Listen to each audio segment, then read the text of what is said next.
not only doing archaeology outside the Mediterranean, but it's actually doing it, as you can see, in the intertidal zone.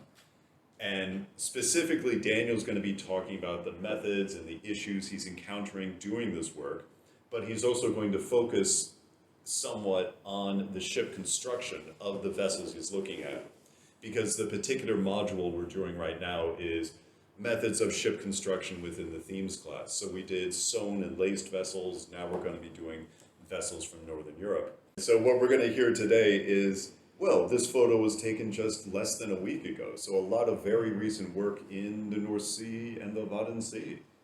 So Daniel, the floor is yours, as they say. Thanks for inviting me, Matthew. You're welcome. And it's a great pleasure to be here. And it is also my great pleasure to introduce you to a field that is probably quite new to you, for at least from a Mediterranean perspective. And also in terms of ship construction, because ship construction is quite different in the northern part of Europe. And although the ships that I will present to you, this is only just a fraction. It's not a complete overview of the kind of shipwrecks that you would encounter in the North Sea. I've been carrying out this work on behalf of the State Archaeology Department of Schleswig-Holstein, and I will focus specifically on the North Frisian Wadden Sea, the North Sea coast, basically of Schleswig-Holstein. And here you can see an overview of shipwrecks that have been registered so far by the State Archaeology Department of Schleswig-Holstein. You can see already I indicated on the map the date of discovery, but also they get regularly silted up again, and at one point some of the wrecks re-emerge as a consequence of coastal erosion and tidal currents, and some even get destroyed due to the forces of nature. And this is a very peculiar environment. Here you see map. It's a contrast showing all the historically recorded strandings, and of course that is much more. So we basically have only the tip of the iceberg of the wrecks that have been discovered so far. And can you imagine why there's all the wrecks are clustered around the outer Frisian Islands? Do you have any idea?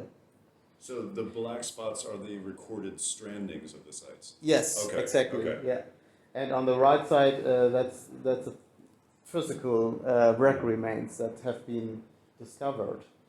And anyone wants to take this question? Does it come down to just the tidal range, like you can't get the boats closer? No. It's because are there any sailors here? More or less. Yeah. More or less. This can be explained by the specific type of landscape. You see this very low-lying coastline. Mm-hmm. You don't have any sheltered anchorages, and so all the lands would be really exposed to storms. You had no safe anchorages, no bays or stuff like that, and also much of the area that you see on that photo, that would be land at low tide. You can basically walk across I see. Okay. the entire area at low tide, and this is indicated by the gray gray areas on the map on the right. All of that would be land at low tide and flooded again a few hours later. So you have a highly dynamic environment, and also quite treacherous in many ways, because the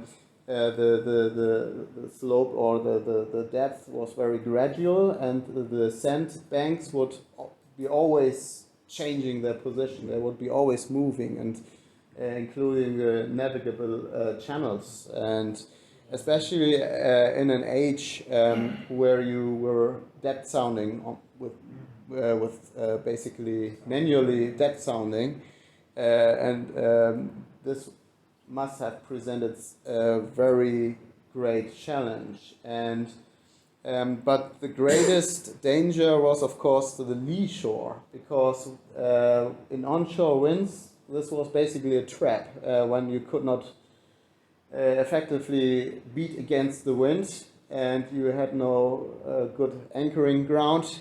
You were just washed ashore. And that's why so many wrecks are clustered around the outer sands. They basically piled up. Yeah, exactly. Yeah. Okay. Yeah. And It's a lot like, is it Goodwin Sands? Sorry? Goodwin Sands, I think, off Britain. Yeah. It's a very similar situation. They're trying to put a canal through there, and they're saying there's thousands of shipwrecks recorded. right. It's very similar. So the many trade routes, they actually kept a great distance to the coast in order to avoid the lee shore, but which could of course not always be avoided in the age of sail. The coast was also subject to great storms, floodings. Here you see the island, one of the islands, and with basically people rowing around in boats and in the streets, and some of the dikes have broken. And this is the second great men drowning, literally, with thousands of people dying. It's quite similar to the images of the tsunami, I guess. Like the biblical flood, yeah. Yeah, and this really changed also the topography of the islands, and here you see also a contemporary cut of that was the impression of the areas that got flooded in the winter flood of 1717, and the area marked in green shows the areas that were flooded according to the to the one who made this woodcut. There's an anachronism in this map, because you see this island here, inverted U shape. Yeah. This was actually this island. It was torn apart. Huh. It was once connected, and within just maybe 2 or 3 days, this basically stream emerged, and this just gives you the an idea, an impression of the forces of nature, and basically this island was torn apart with thousands of souls lost in several villages, and this really and you had a gradual loss of land throughout the centuries since the Middle Ages. And quite characteristically, and finally, we come to shipwrecks. And here you find on the same map, magnified, zoomed in portion of the map with a ship basically washed ashore through where the dike has broken, right? And incidentally, these kind of washed ashore wrecks are the earliest wrecks in Schleswig-Holstein that have been investigated archaeologically. This is the earliest wreck find that was archaeologically investigated, the Hedwig and Koch wreck of 1619. I guess you're dealing with much older stuff over here, but we are more in the post-medieval and early modern period with our wrecks. And this was discovered as early as 1969. And then another wreck of Ulvesbø, also found on land, right at the crevice of a dike. And although this is just a hypothesis, although a very likely one, those ships might have been intentionally maneuvered into the crevice of the dike to basically plug the dike, and also to serve as a firm foundation to refill and rebuild the dike, right? And otherwise it might just wash away, but so you had a firm foundation to put up. Has anyone tested that idea?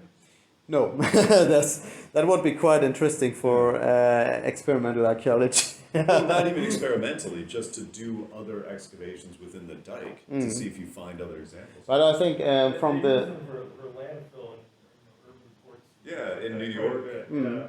right, yeah, and I think from the stratigraphy of the dike, it emerged as that this was certainly a crevice in the dike. But now we are coming to wrecks that I have investigated myself, and starting with one at the Japsand, one of the outer Frisian barrier islands that is not inhabited because it's basically inundated very often. You see it on the left-hand side, basically two wreck sections, and just west of the tidal island of Hoge. Hallig is the German word for tidal island, because also that island gets flooded, although not as regularly as the Japsand.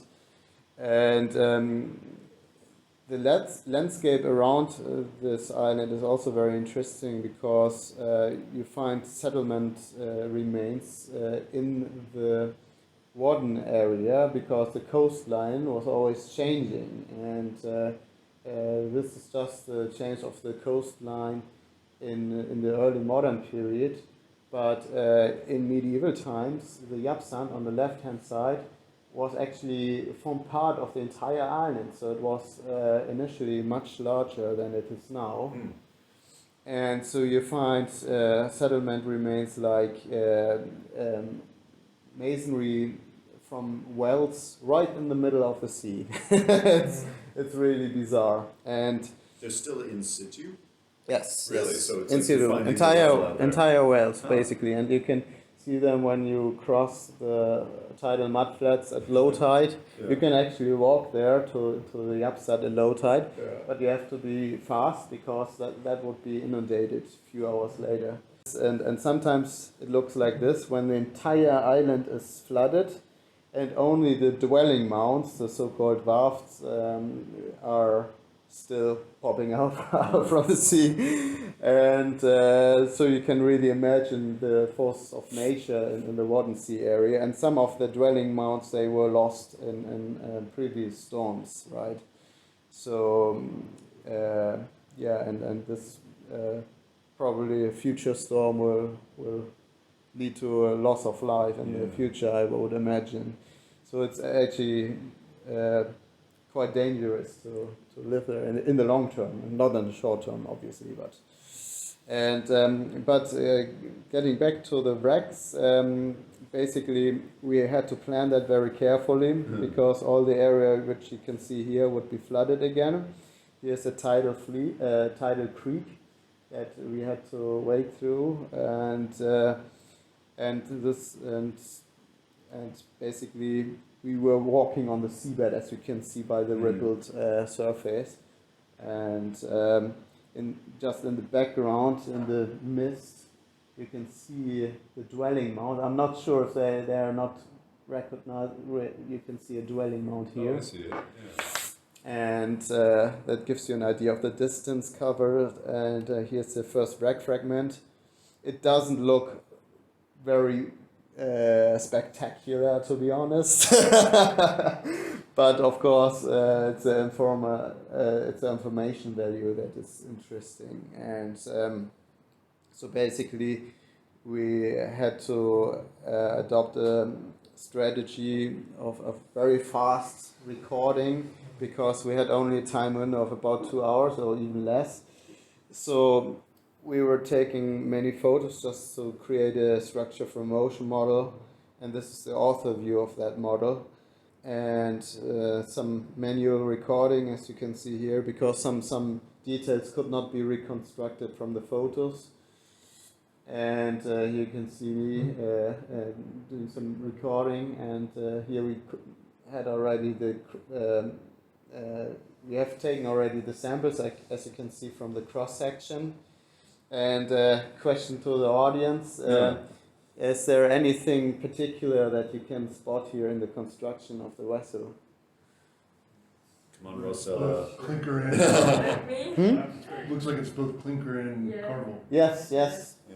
And that's indeed or lapstrake. Clinker it's called when it's riveted, or lapstrake is an umbrella term, but we don't have to split hairs. And so it's basically, this was my sketch basically of some recordings, some samples. That's archaeology. And, and then we basically ripped it apart because there was no point in situ preservation. It would wash away anyway, right? And so we just wanted the information. So what is the plan for something like this? Like, are you taking it to a museum for conservation? No. We just took some samples, Yeah. and we just ripped it apart just to get an idea how the framing was looked behind that planking. Yeah. And and then we basically left it there because there's no point in preserving that, right? Okay.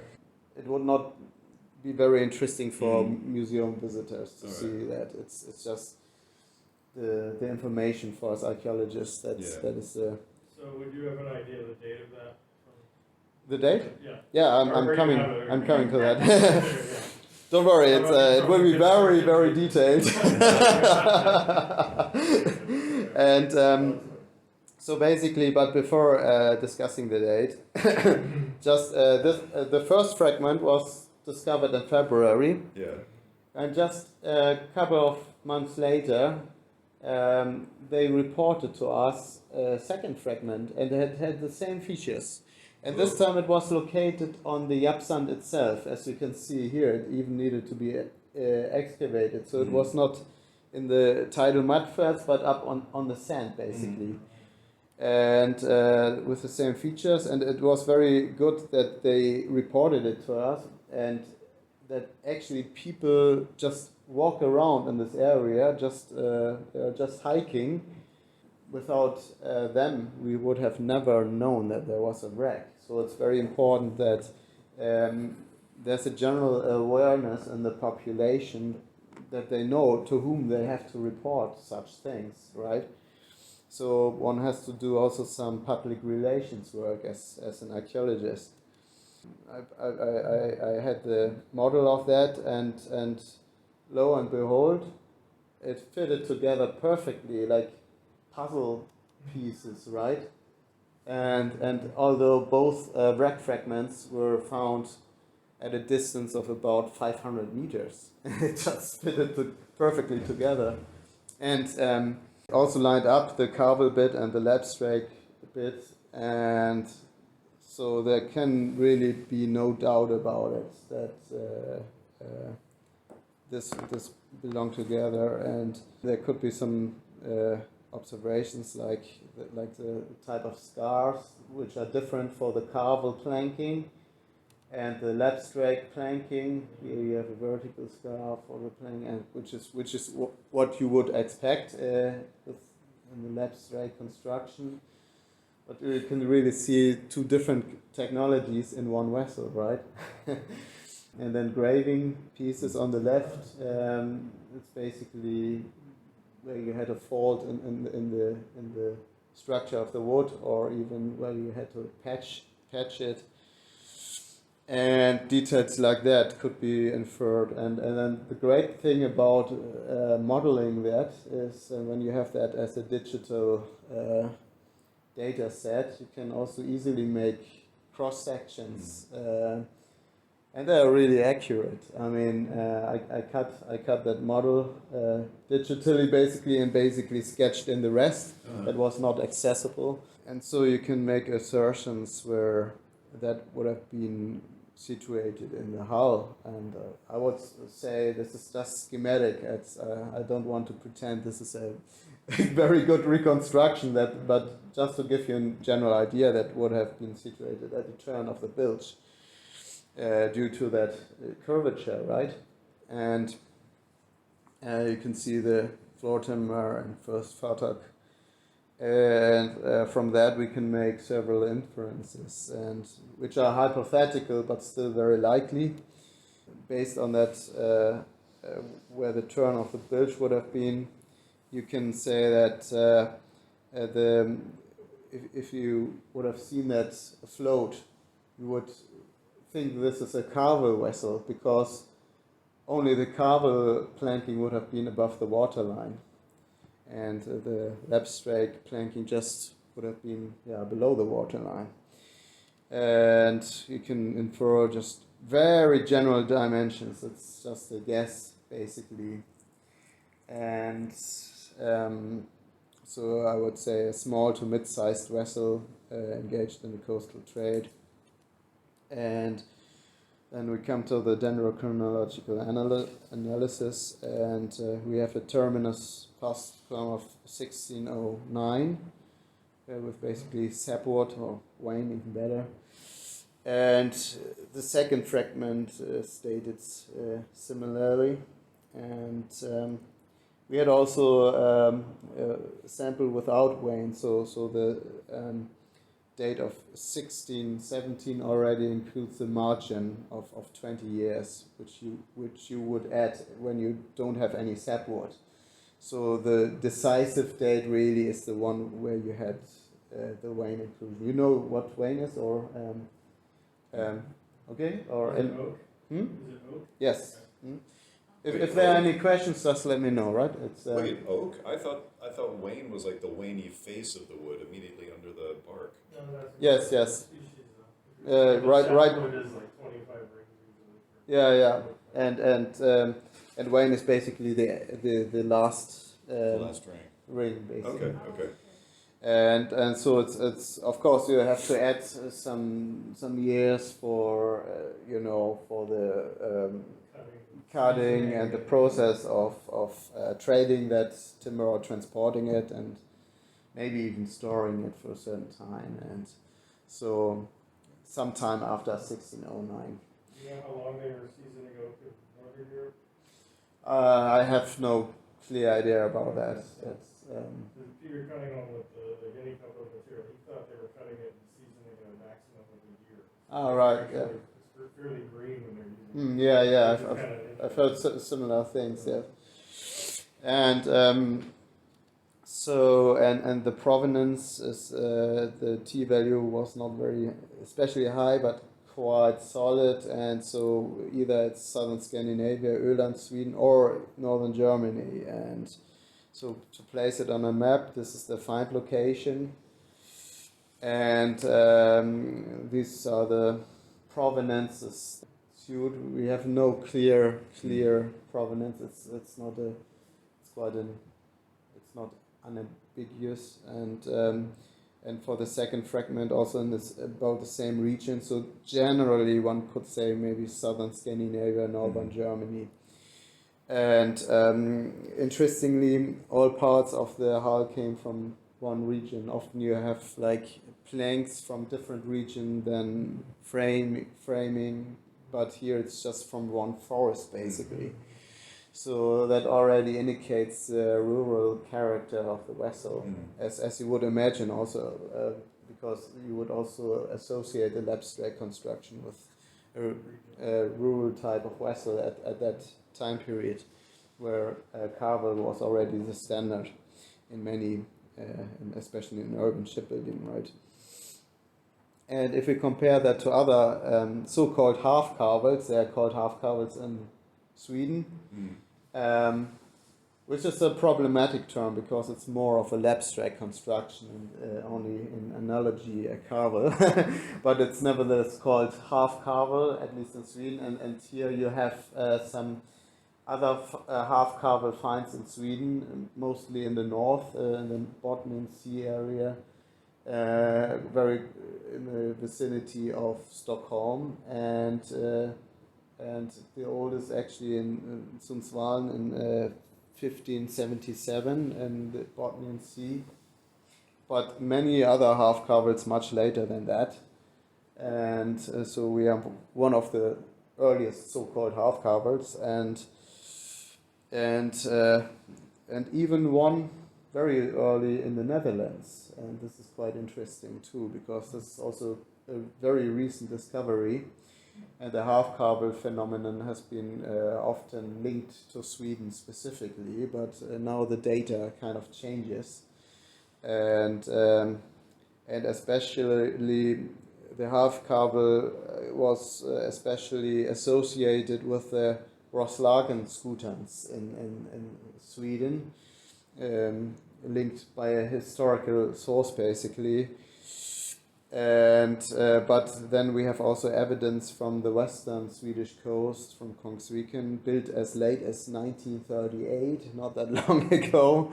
And here you can clearly see the lapstrake planking in the lower portion of the hull and the carvel planking in the upper planking. And you find that even in Norway, as you can see on the images, but quite different because you can see the lapstrake portion above the waterline, and in some of the earlier Swedish, they would have appeared like proper carvel constructions. And they recently rebuilt one of them at a museum. And this is basically now the last so-called half-carvel. They don't refer to that as half-carvel construction. They just call it a sjekte, Nordlandssjekte. And then there's another group that is variation on a theme, where you have the upper part not in carvel but in alternating lapstrake fashion. And they are also clustered around, especially in Sweden, but also in Denmark. And we have also one fragment in Schleswig-Holstein. And the Swedish maritime archaeologist Niklas Eriksson pointed out that they too would have appeared like carvel construction, because the outer facing planks, they would have appeared like whales. And they are typical for carvel construction. So to the outside observer, there would have been a carvel ship too. I'm sorry I interrupted. No. Well, I'm curious why that distinction. Why do they have the carvel planking above the turn of the bilge and the clinker, the lapstrake below it? And, as you say, for someone on shore, they're going to see a carvel-built boat. Is there significance to that? Yes, and I will come to You're that getting later. to it, okay. Yeah. And there are several interpretations about Alright. that. The interesting bit about the so-called half carvels, or with mixed lapstrake and carvel or alternating construction, the North Sea wrecks, they are all built of oak and seem to be of a local provenance. Whereas the constructions in Scandinavia, they are mostly built of pine. So there's a certain difference in that, and it seems that this cannot be seen as a phenomenon that is exclusive to the Baltic Sea or even the Scandinavian context, right? And then there's another variant, and this is basically a clinker-built vessel or a lapstrake-built vessel with a secondary planking of in carvel, basically with two layers. And that too would have been like a stealth construction. That too would have appeared like a carvel vessel. And they are centered especially around the southern part of the Baltic Sea, in Germany and Poland, and also one in Estonia, the Marcelin wreck. And also the northern Russians apparently had the seafaring of the Pomors that could be observed there too. Although I haven't found that many sources about that, because I am not that fluent in Kyrillian. I wish I was. Oh, my Russian is so poor. My Russian is indeed so poor I don't speak it at all. And you have the same in this vessel, the Nordlandssjekt Anna Caroline, that is in the Nordlands Museum, which also has a secondary layer of carvel planking. So this is also spread across the same geographical area as a half carvel phenomenon. And how do we actually interpret this? This is so interesting. I mean. And the same with the Roslagen skutans. They also received a secondary layer of carvel, because the lapstrake fashion was basically outdated. It was actually frowned upon, and so they received a secondary skin during a later repair. And the interesting thing is, if we put it on a timeline, all of these variants appear around the same time in the mid 16th century. And then there are some data gaps, which could be just due to the archaeological record, but who knows? I mean, sometimes when you see similar features, it doesn't mean that it's part of the same tradition. It could be just a reinvention or something like that. So it's not always obvious, right? And then we also know that the ships that I just presented, they would have been known by many different historical type names. So when you read historical sources, you would never know that they share this constructional method in common. Mm-hmm. And that just, once again, stresses the importance of also doing archaeological research in a basically historical context. Even when you think that you have many historical sources, they will never be enough to actually dig deeper into the matter on a constructional level. So, for instance, half-carvel constructions would have been known as Roslagen scooters or galleasses or even schooners, and you know this, you know this as well as I know that this is basically a type name based on the rigging of a ship, right? And so this is the decisive factor. They didn't really care much how the hull was constructed when assigning a type name. And so basically, now we come to the decisive question: what prompted this construction? And what a major point is that it was a tradition kept alive by practice. And one shipbuilder in Sweden who built a half-carvel, he was asked, and he basically said, it's a bit tricky, carvel building. You see, you have to knock up the ribs first. Then you can't see what sort of a bottom she's going to get. And that's the most important part of a ship, after all. Now, when you build clinker, the ship takes shape under your hands. And if it don't turn out right, you can put it right, just like it should be. But once you've got over the bilge, the worst's over. Then you can put in the futtocks and raise the top timbers. They can only go one way. And then you can fill in the rest carvel fashion. And you can use thicker planks too. When there's a rip, you can pull against to get a bend in the thick stuff. Well, you need it for the big ones. So this is what a maritime ethnographer recorded, and this really neatly shows the rationale behind that. Of course, you can. This quote in some of my papers on the Byzantine ships, actually. Ah, right. They build a shell first up to the first whale, and then you need something to attach these whales to bend them into place. So that's Yeah, perfect. Yeah, it's right at the waterline. And this really explains this construction. So it's basically the traditional way of doing things, and basically the clinker or abstract fashion was still the traditional, a very intuitive way of ship construction. So it was the practitioner's point of view rather than the planner's point of view. And skeleton first is always associated with a level of planning. And it also shows the rural origin, and as you can see, where the location of the wrecks, these were rural origins. For instance, especially the Bothnian Sea. This was basically the Swedish backwater, so to say. The next greater town was Stockholm, right? So, but there are also other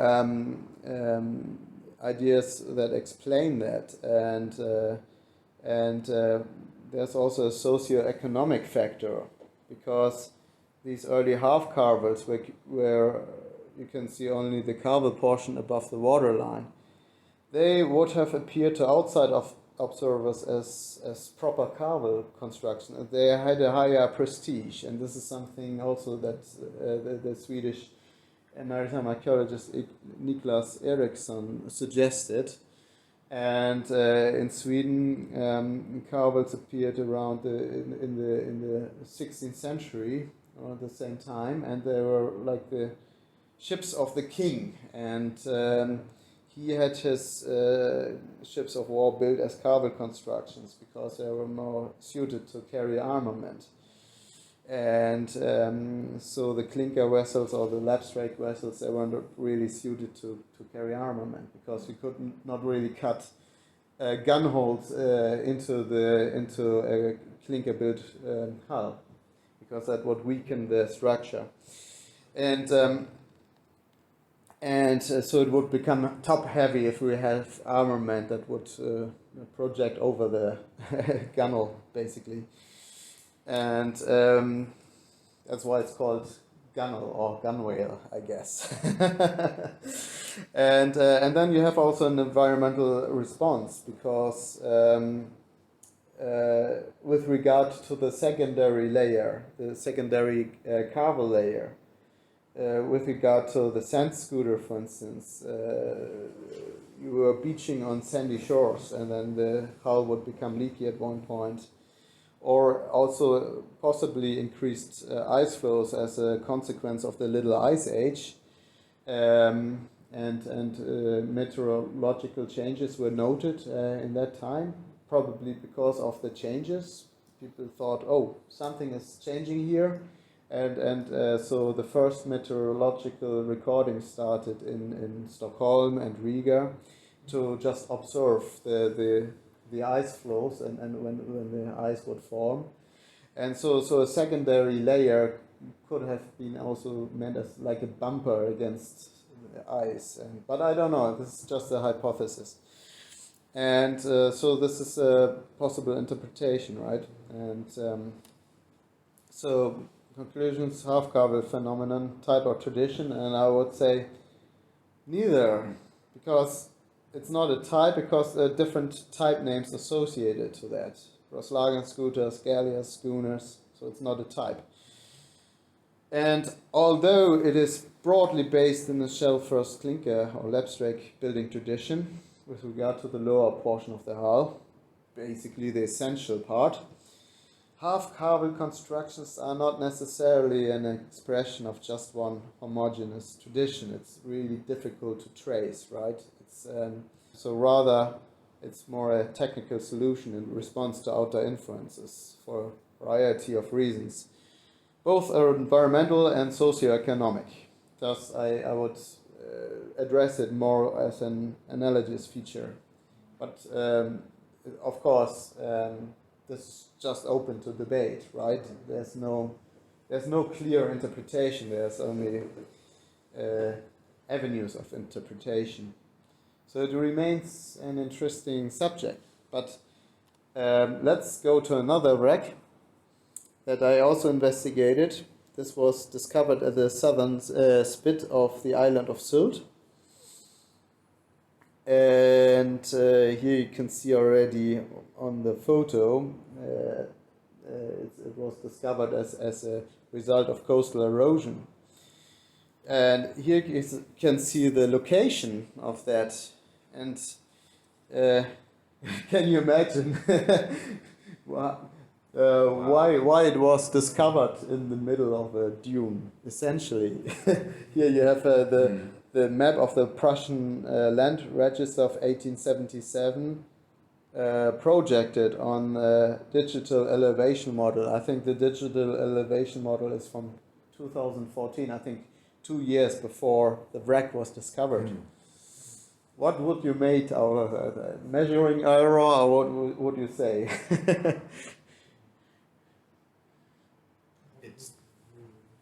It's not a scale issue. It's not as if the 19th century map is too big. So you would that isn't it. No. No. Okay. I didn't think so. it's properly georeferenced. At first, I thought it's an error in the data or in the measuring of the location, but everything was correct. You said previously, are the dunes and the sand, is it migrating? Is it just shifting around and blowing with the good tides? Is that what happened? Yes, kind of. You can see that historically you have a very strong coastal erosion process. Yeah. In 1877, this was quite a substantial part of the island, and 2014 it eroded already to a point that you had only a very narrow southern split of the island, basically. And just to put it in perspective, in 1793, the coastline would have been here. So around that time, it would have made sense for a ship to run aground here, but not thereafter. So you can already in 1878. The coastline would be here, or the dune edge, basically. And you really had a coastal erosion, but also aggradation, mostly. And now it's switching back to erosion. And first I really thought this is a measuring error. That can't be. I checked the data, and this map here is from 2014, and the wreck was discovered in 2016, just 2 years later, and yet it was not. It was outdated already, just a few months after the plan was drawn, right? And then I took this aerial photo from the same year, just a few months before the wreck was discovered. And then I traced the coastline of the aerial photos, which you can see here in purple. And just a few months before that, the dune edge has already advanced closely above the location of the wreck. And then a few months later, it retreated further.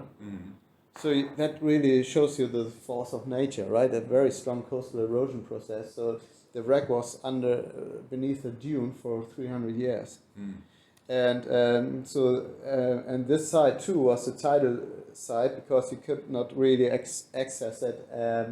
You really had to have low tide and offshore wind, basically.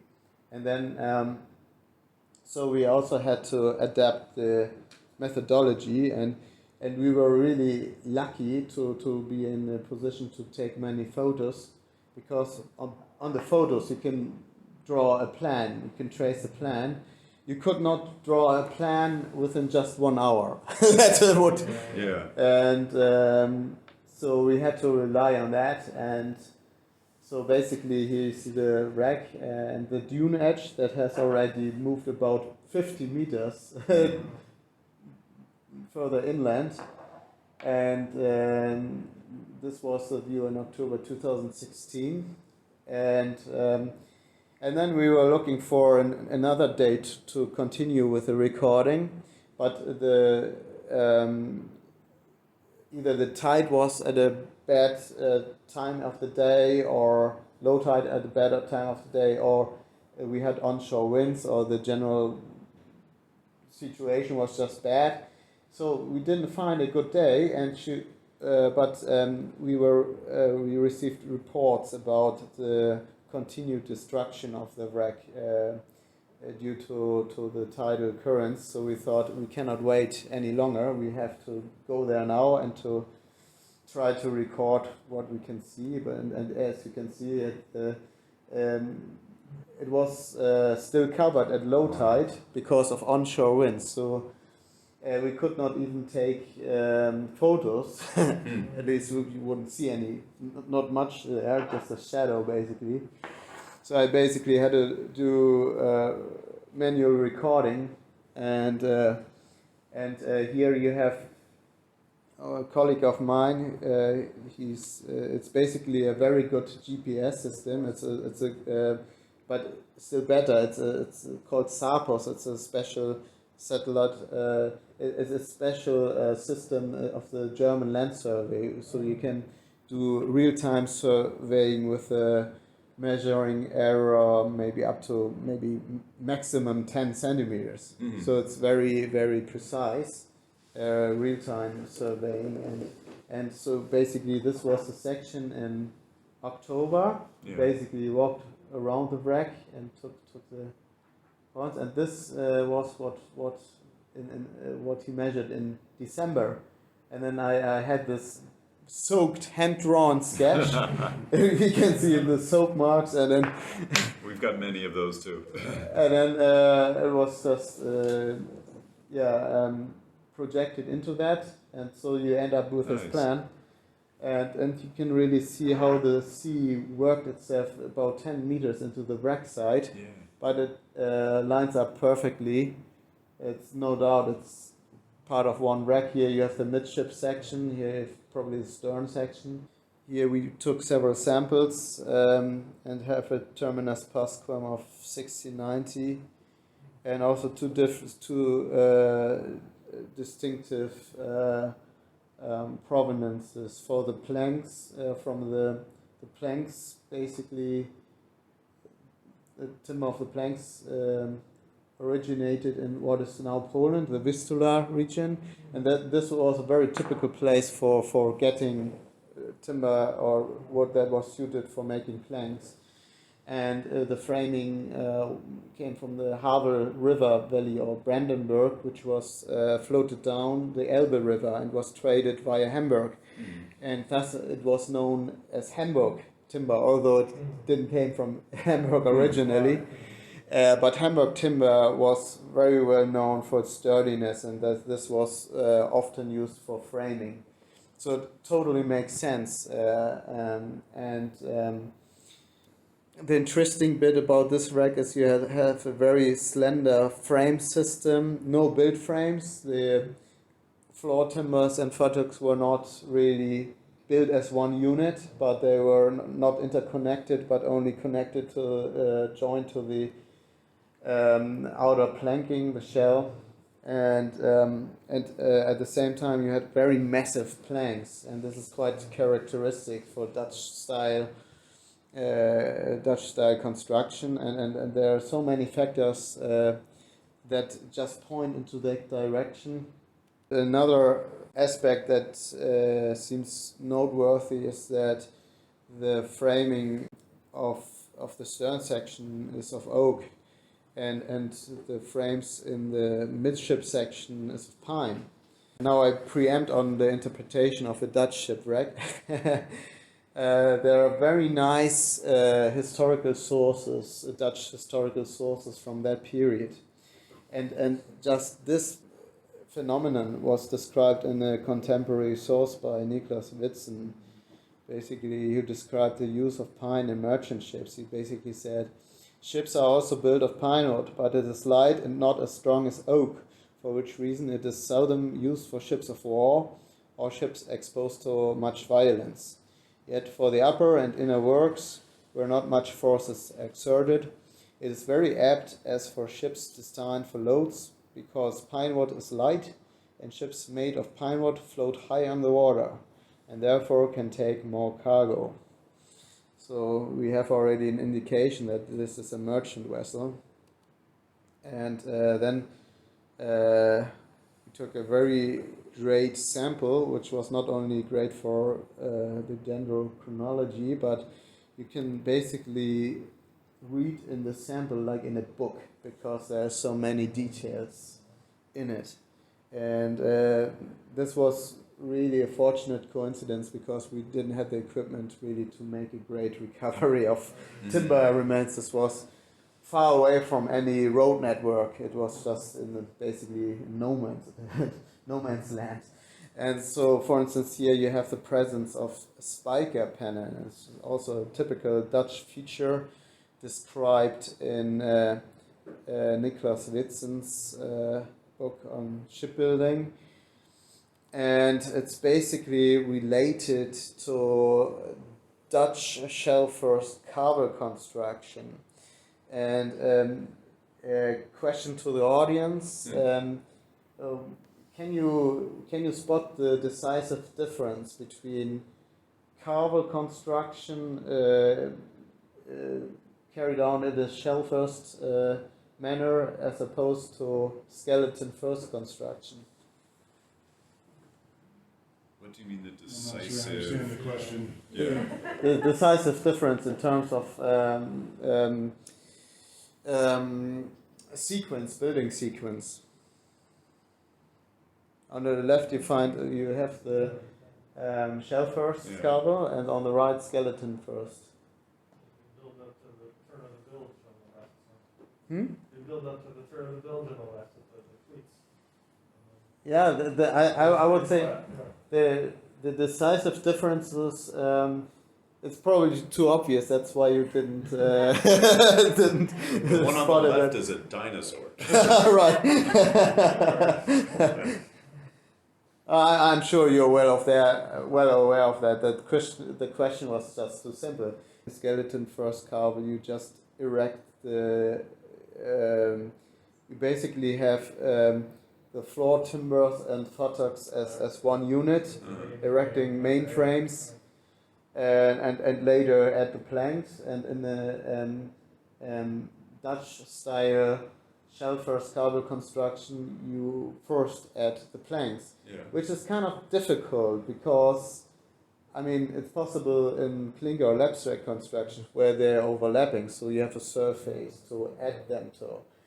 And in the cable building, you don't really have a surface, especially when you don't use like tenon and mortise technique that you are well aware of in a Mediterranean context. So you basically added the planks with temporary devices like cleats just nailed on that, just to hold them temporarily in place, and also great plank tongs, quite similar to clinker buildings where you had also tongs, and Thijs Maalderveld, the late Thijs Maalderveld, he actually inferred that and how the spiker pennants came into place, and it's basically by removing the temporary clamps, cleats, and which you see on the left hand side. Once you have inserted the floor timbers, you end up having many holes in the planks, which you need to plug. And as the cross section of iron nails were rectangular, you had to have rectangular wooden plugs, and these are the so-called spiker pennants, and they're barely discernible by the eye. You have to be really careful to spot them, and or you let the wood dry, and then you can see them. And then there are also other features. For instance, what looks to me like fine charcoal on the right hand side, you see these kind of stripes, the black stripes. Fred Hogger pointed out this could be also brown rot, but to me it looked more like charcoal, but I'm not sure. It's Is that between the frames? no, actually I think beneath the frame. Sometimes, yeah, you could get staining as well, but that's also sulfite, Right. bacteria and things like that. But you can tell from the surface sometimes it's more rough. Right. If it's burnt. Yeah. So I'm not so sure about this feature, but It's hard to tell sometimes. right. It was difficult for me at least to discern whether this is indeed charcoal. It looked to me like charcoal, and there's also a contemporary reference to that. When one burns the wood to bend it and it gives fine coal, this is a sign that it will bend well and is pliant. Coarse coal gives stiff and unbending wood. And as I mentioned, these planks, the thicknesses, they are unbelievably thick, like 6 or 7 centimeters. You can barely bend them. and in some portions of the hull you just needed to have that, and this could be, I think, this could be the garboard strake, and so this would be yet another indication for Dutch style construction, because they had the habit of bending them over fire and later to be replaced by steaming planks. Well, and then you have also another feature with some the trenails, truncating trenails, and this yet again can be associated with double planking when you added a secondary layer of planking and had to recut through the entire construction to insert the trenails. And you can see that already here. There seems to be an indication for double planking. Here, second and third, this seems to be doubled. Here, this seems to be doubled. Here, the number 9, seems to be 2 planks. So one could rule out that this is merely a repair that seems to be consistent in the preserved portion, right? And I have a question about that. Do they normally do that during construction, or do they sail the ship a few years and then do a whole refit? the Dutch actually built that from the very start. And in some other cases, they later added a secondary layer when the hull became leaky. But the Dutch even had triple planking in some cases. There's yet another feature that would support this identification of a so-called double Dutch construction. There's even a name for a double Dutch construction.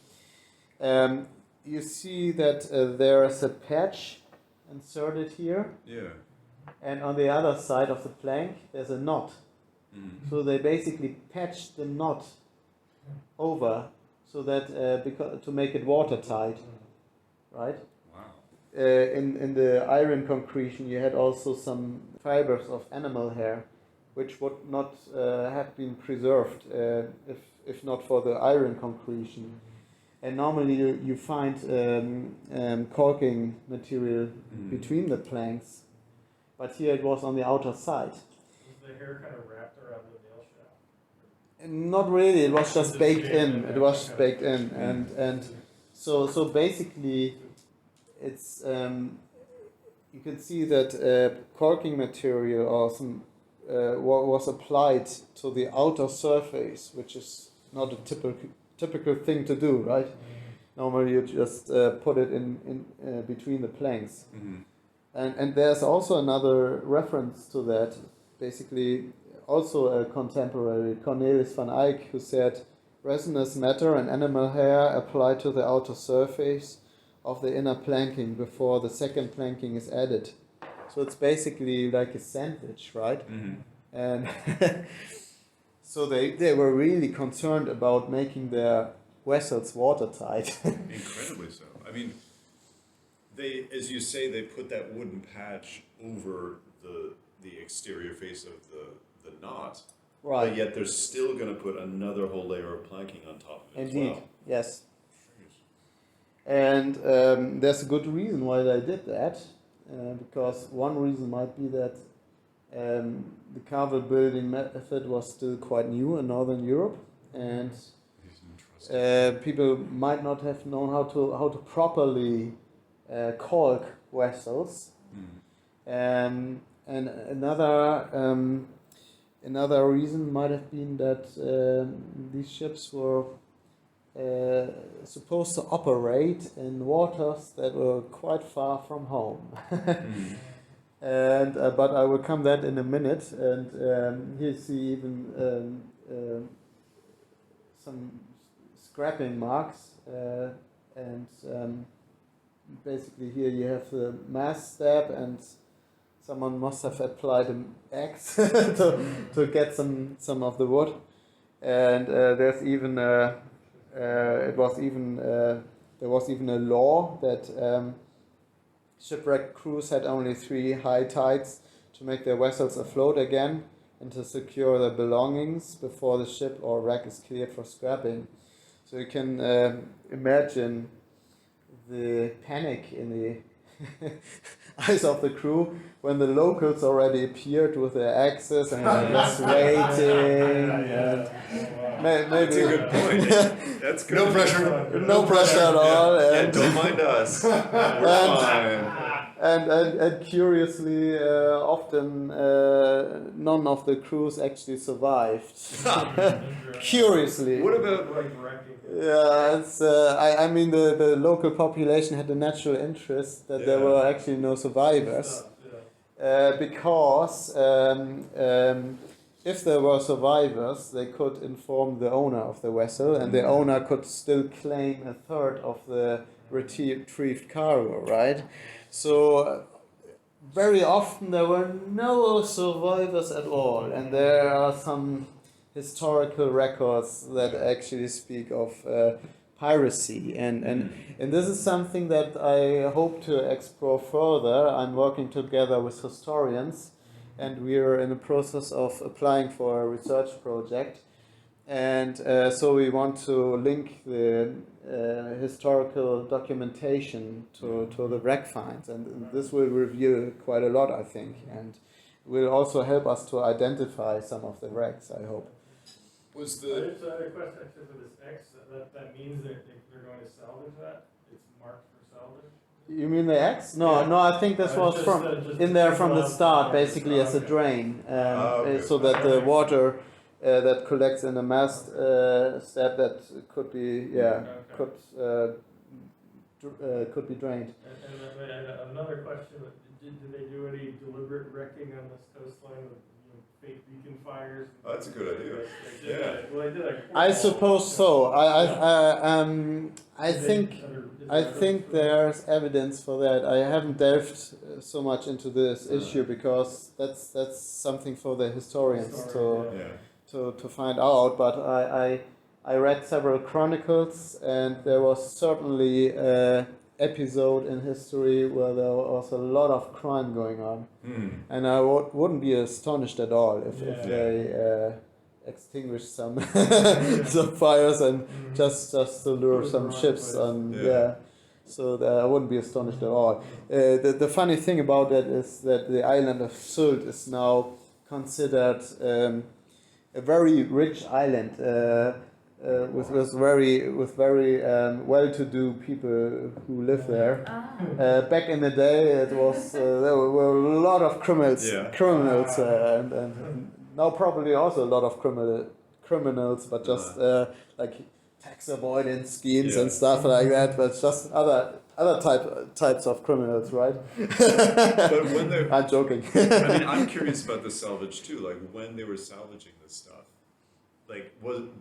automatically would a certain portion go to the king, for example? Could he claim it, or?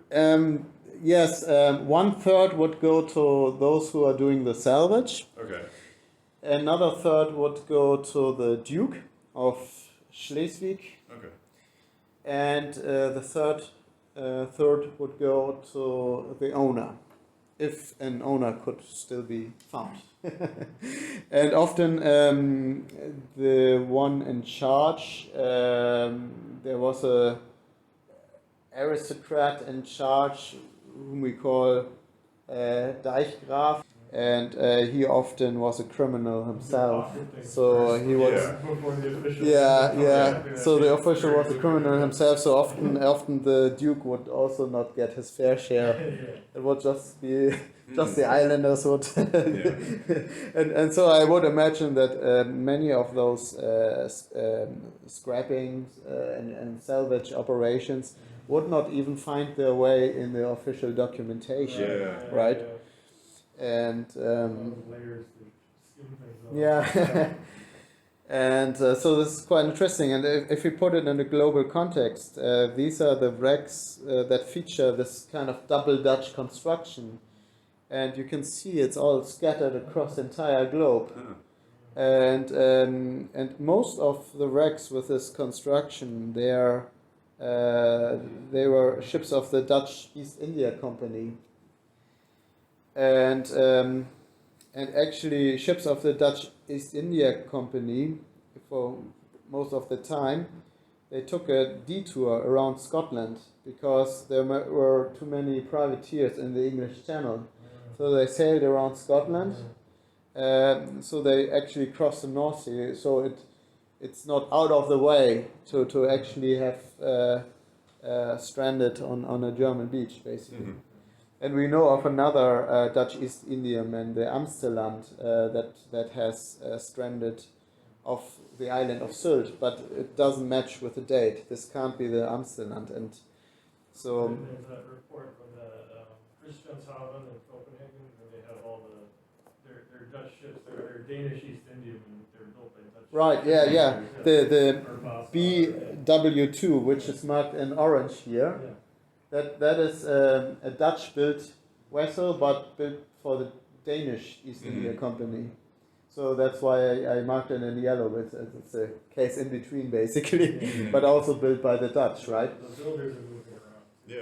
Yeah. Yeah,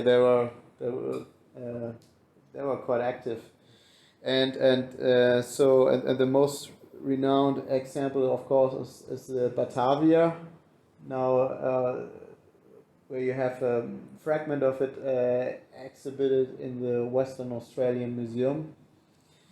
And according to a historical source, the Dutch East India Company started to build their ships with this kind of double planking or even triple planking since 1602.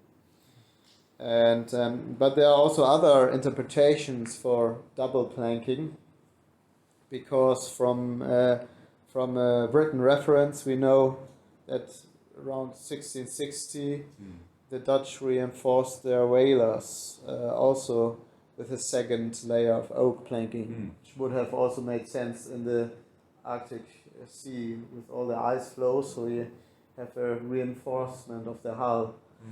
And I would be surprised if there were any shipyards on Spitsbergen who probably didn't have the infrastructure to mend the hull, so you really had to have very sturdy hulls to undertake this dangerous voyage, right? So probably unrelated, but I mean there's similar examples of double planking in the ancient Mediterranean. Like the Romans, when they built their really big, what we presume are the grain carriers, like they would have 2 layers of mortise and tenon planks on the inside. Yeah. And for the East Indiamen, you're going into waters with lots of teredo worms. Exactly. That's the reason. And the Dutch East India Company even had 3 layers of planking, 2 oak layers and a third of a coniferous species. And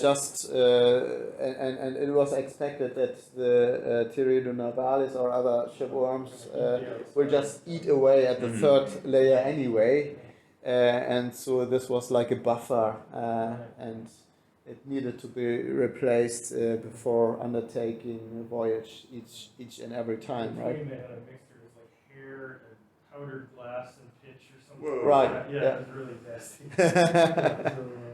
But I mean, it's interesting you're talking about the double and triple planking in the Baltic, where that's not a problem. Yeah. There's like other reasons to do it. Yes, you have many similar characteristics, but for different reasons, right? And the interpretations basically, vessels, maybe vessels of the Dutch East India Company. I actually found a written reference that there was, around the time of the Hörnum Odde wreck, ship of the West India Company. I am not aware of any written records that basically link them also to double Dutch vessels, but it would make sense. It would also make sense that they were built in a similar way, right? So then could have been a Dutch whaling ship, or where did the West India Company operate? The Caribbean? Sorry? Where did it operate? The West India Company, the Caribbean. I mean, the Dutch still have a colony there, Curacao. Right. It's still part of the and they have some islands there as well. I think Saint Martin or something like that. And some parts of that are part of the Netherlands proper of the state, and some others are just crown possessions. So they have this weird split up of two different kind of overseas territories. And remember the accounts of Columbus's voyages, he does 3 or 4 down there, and some of the ships get eaten very quickly. Yeah. And so even the Mediterranean sailors are kind of freaked out. the ships get eaten up. Mm. And then, the double planking could be also linked to the specific conditions of the Wadden Sea, as ships often fall dry at low tide. Yeah. So the hulls got worn down, and we know from the Danish so-called sand scooter, basically it's already in the name. The Danes had a vessel called sand scooter, which was basically always approaching coastlines at high tide, and then at low tide the vessels would fall dry, sit on the tidal mudflats, and they would be unloaded. Basically, horse-drawn carts would come and unload them. And but the Danes built there as an ordinary construction, and later added during a later rebuild added the secondary layer of planking. So they did it in a different way to the Dutch. But I thought this was also maybe double Dutch constructions might be also linked to the Wadden Sea, but we don't know. I mean, and the other thing with that is that if you're kind of the wood's getting wet and dry, which is going to degrade it fast. yeah, exactly. So That's a good point. Yeah. Exactly. That's a good Some point. of the Byzantine shipwrecks, the one I worked on for my dissertation is always rot right under the first whale, which you think is about where the water line is. Mm. So that's the place where you had a lot of repairs. Right. A Yeah. lot of pitch blobs just stuck on there. Yeah. Especially the part that always changed between that. I mean, there was relatively little problem that of the submerged part, as long as you had a protection against Tirero, and the parts that were way above the waterline, right? And the critical parts were at the waterline.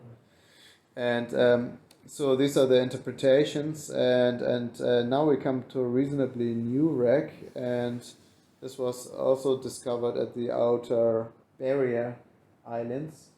This portion of the wreck was reported to us just when COVID started in early 2020 from the it's the Süderoogsand 1 wreck, and this is how it looks. In the background you have this small island with only one house in which just one family lives. And that is the house of Holger Sprevli. He's basically the only inhabitant and with his family, and he's at the same time also the ranger of the national park Wadden Sea. He has a responsibility for that region. So he's basically the only one who is regularly visiting the Süderoogsand. And so he was the only one to spot the wrecks, and he reported them. So we have this great cooperation going with him, and he also provided a lot of logistical support because without him, I would have never gotten there. There's no public transport. It's really an adventurous trip, really, and. It basically started in, I think this was March, and we got the order not at that time we were not allowed to do any field work due to the COVID pandemic. So I sent Holger very detailed instructions what to do, So basically, he and his colleague, they were carrying out a survey on our behalf voluntarily, and they took so many photos that I could create this great structure from motion model. Mm-hmm. And they even took samples for us, and Wow. and I made a very very detailed description how to that you basically have to note from where you have extracted them, and so that it could be reconstructed. And they did such a great job. It's incredible. Yeah. I mean, and that really just shows that it's important also to include more people from the general public also into archaeological operations, especially in remote parts which could not be reached by archaeologists at all times, right? And this was the start of a very wonderful cooperation. And a few months later, I had the chance to visit that wreck myself. Oh, that's cold. Not really. Not really. And this was in April, and here you see another feature in the construction of the wreck. Can you point to that? Question to the audience.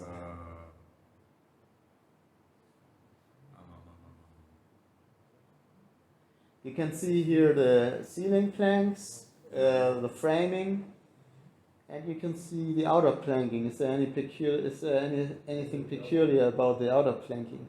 About the outer planks? Yeah. It looks like it's double planked. Exactly. So, what are the chances to find two double planked ships in a row? So we have now 1/5 of our double Dutch construction, and it is a double Dutch construction too. I checked it. So this is really weird, really weird. and the double Dutch construction was initially it was thought this is just a fleeting phenomenon of the late 16th century, early 17th century. Mm-hmm.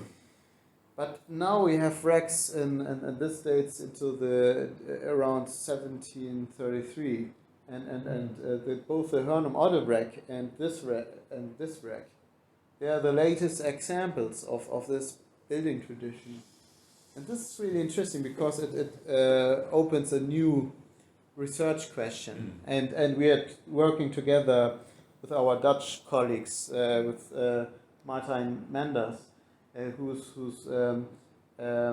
two of his PhD students. They have a similar question with regard to actually the oldest of the double Dutch constructions. So we are trying to work together on this issue, on this central question, and this is really interesting. And another interesting subject is wrecksite formation, and also the change of the tidal landscape. And just 1 year later, this tidal creek silted up, or the tidal creek actually moved further to the east. So this landscape is in a constant change and subject to constant change. And so either the wrecks get broken up basically in the surf zone, or torn apart by tidal currents, or they are covered again. So either one of both, or both at the same time, or they are torn apart and then they get covered up, it's so interesting, and basically, and another interesting thing is when you make accidental finds, which is not very often because due to the tidal currents, finds usually get washed away. But this was sticking out from the sediment, and Holger actually discovered that. That's Holger. the only inhabitant of that island. He refers to himself as the king of Süderoog. Why not? Yeah. And this is also quite interesting because that's a Dutch faience, which once again supports the interpretation as a double Dutch construction. It really fits well together, right? You're confident of the association. Yeah, I'm pretty confident about that. Although I've, as just shown, there are so many other shipwrecks that also feature a double construction, right? But I'm pretty confident that this is also a double Dutch construction. But because I also spotted some spiker pennants in this one, which I could really not discern with my eyes, but I had a sample or a piece from a sample that I just let dry, and then you can see that more clearly, the tree nails and the spiker pennants. So then I was certain about that, and it's also such a great symbol for early globalization, because you know what Dutch faiences are about. Do you have any idea? They were Porcelain imitations, right? Yeah, Exactly. Yeah. Man, you're so knowledgeable. Yeah. It's incredible. I mean, yeah, it's back in the day. Made in China was actually something good. It was, yeah. Something worth emulating. Now it's the other way around, right? And so they emulated that because that was like the table were considered as really for the wealthy and the aristocracy, and you find that not only in the tableware but also in tiles. You have a whole culture of that, and it's basically. And this, you find those tiled living rooms. This is very characteristic for both the Netherlands, but also Schleswig-Holstein. And Schleswig-Holstein was heavily Dutch influenced because the western, they were basically related. The western coast of Schleswig-Holstein, they were colonized by the Frisians. And the Frisians still formed a bond to the Frisians in the Netherlands. So we speak of the Western Frisians and the North Frisians, and they never formed a political entity, but they were culturally very close.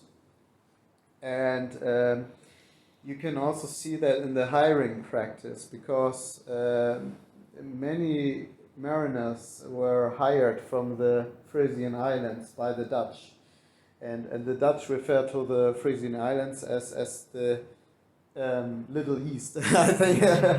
and at that time, the Frisian Islands, they formed part of the Kingdom of Denmark. They exported tiles. It's called Delft Blue.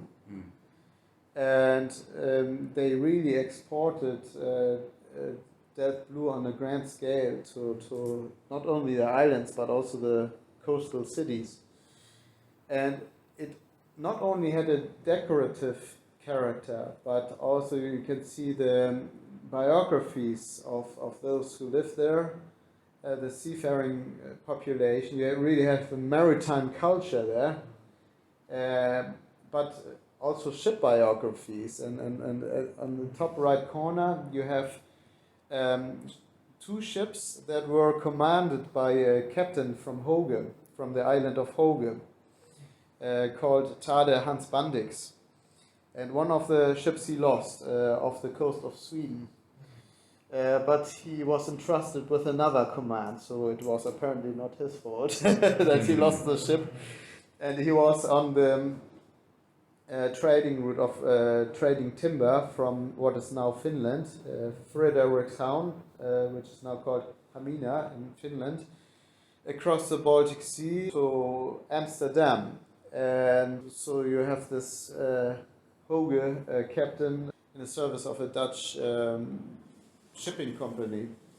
And I was so surprised to find the tile image on the, which you see on the left side, with a Russian flag. And I was really perplexed to see that, but then I did some research about that, and it was a ship, a three-masted galleot, that was registered in the port of Riga, which is now the capital of Latvia, but back then it was part of the Russian Empire, so it flies a Russian flag. But it was owned by a Dutch shipping company. It operated on the very same timber trading route, commanded by another captain from Hoge. So they it was basically the island of captains, I guess. and so you can see something that we typically associate with our age. I mean, for our time, it is typical to have a cargo ship under the flag of some kind of banana republic in Middle America, where they don't have any regulations, yeah. so it's easier for them. They don't have to. It's also tax-wise easier for them. All the yachts from Delaware here, in the Yeah. United States, so there's got to be a legal reason for that. Yeah, exactly. It was just cheaper for them. And they had a crew mostly of nowadays with from the Philippines. Yes. It's quite common, and the officers are yet from another country, and it's not that new of a phenomenon really. And I found this quite striking, and yeah, it's still preserved in the home decor, not in the wrecks themselves, but also on land. You find that in the maritime culture, and find that fascinating. And now we come to basically the last wrecks that I visited a few days ago, and here have the wreck of the Ulpiano, a Spanish bark that stranded here in the Christmas night of 1870. There's a very nice local story connected to that, because the crew, all of the crew survived, and they were rescued. You can see this beacon over here. This is a relatively new beacon, and all beacons have a safe room, so the crew could actually disembark and could find shelter in the beacon, and 2 days later they were saved. They were saved by the predecessor of Holger. The beacon, how it looked in his age, and he basically saved the crew. And here you can see he was actually responsible for retrieving and salvaging the cargo from shipwrecked vessels. And here you can see his horse-drawn cart at low tide, and the boy sitting on the wreck of the Ulpiano. And all the crew could be saved. And there's actually a nice story. The crew was kept there because there was just no possibility to reach the mainland because there were many storms. It was in December, and so his son learned the Spanish guitar during that time. So there's a very nice story with connected with that. And so it's you can see that archaeology is also not only important for us archaeologists from a merely scientific point of view, but it's also important for the local history, for the sense of the place, for the local population, because it's just part of their history.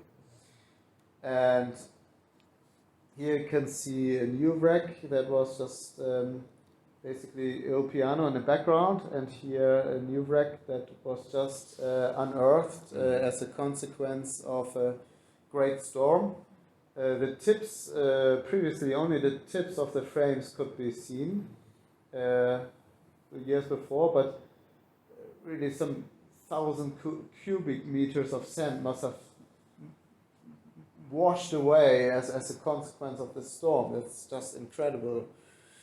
And I had not much time to really investigate it in much depth because it's just a few days ago. But some details I observed, for instance, was, well, for instance, there's this dead eye and with the chain plane still attached, which would have corresponded to that part. And then the stem post, this concretion looks a bit as if it could have been part of the bobstay, but I don't know. And the rabbet for the hood ends of the planks, they entered into the stem post at a very flat angle. So you would associate that to a vessel with a very rounded hull, right? And that was quite typical for very rounded and flat bottomed hull. And these would have been the kind of vessels that you would expect to have that kind of hull, like a galliot or a smack or a kuf. And they had one advantage in this, they were very adapted to that kind of environment because they had a very shallow draft and they could use the tidal window much better. And if they were if they sailed across the Wadden Sea that would turn into tidal mudflats at low tide, they wouldn't tilt over. Like when you have vessels with a deep keel or something, they wouldn't just tilt over. It would be pretty safe, right? And just to illustrate that, here you have a kind of flat-bottomed vessel. Although this is different, than the one I showed, but it just gives you an idea of what it would have been like to fall dry at low tide and just to unload and just to wait for the tide to. So yeah, basically this was my presentation. All right. I hope it was interesting. Thank you very much, Daniel. Extensive and thorough and cold. I still don't know how you do that. I am impressed.